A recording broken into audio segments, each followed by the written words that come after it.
Hey there, ninjas. Today we're going to talk about how to cook quinoa in a rice cooker, right? So I get this question a lot. What can I cook in a rice cooker? And the truth is, you can cook any grain in a rice cooker. Well, almost any grain, although I can't think of any that you can't cook in a rice cooker. Because the way that a rice cooker works is you add water and you add your grain, and then what happens is the rice cooker heats the water up to 212 degrees, at which point it boils. That water that is then absorbed by the grain. And then what happens once that water is fully absorbed is the grain will very quickly actually begin to burn. And your rice cooker is smart enough to sense that really quickly.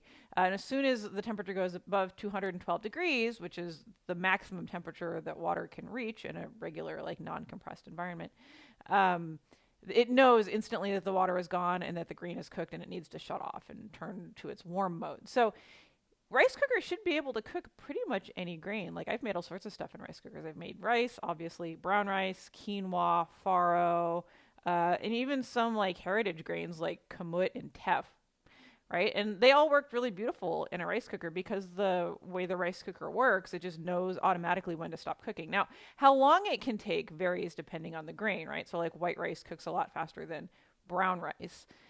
Just due to how long it takes for the grain to like absorb all the moisture. So the time may change, but the rice cooker itself should adequately cook pretty much any grain. And the general ratio of water to grain is like 1 cup, or 1 part grain to 2 parts water. So 1 cup grain and 2 cups water. And that's pretty much across the board.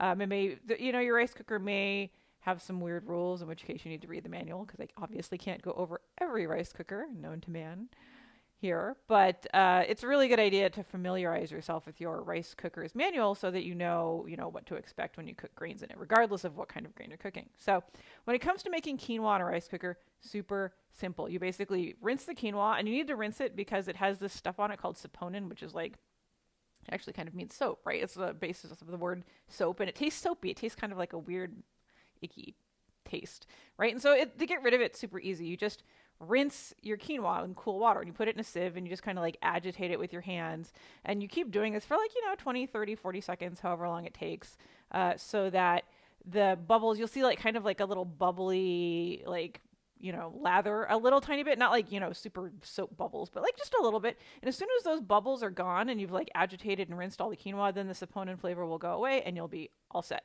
And then from there, it's super easy. You just take the quinoa, you put it in your rice cooker, you add your water, you add a little bit of salt, and then you close your rice cooker, plug it in, and set it to white rice mode, and away it goes.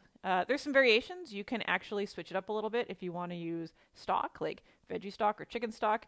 You're totally welcome to do that, although I would recommend not adding additional salt, especially if you're using store-bought stock or broth, because store-bought stocks and broths tend to be very salty. So if you add additional salt to your grain, your quinoa or your rice or whatever it is you're making, like you might end up with a really, really, really salty finished product, which won't be very palatable.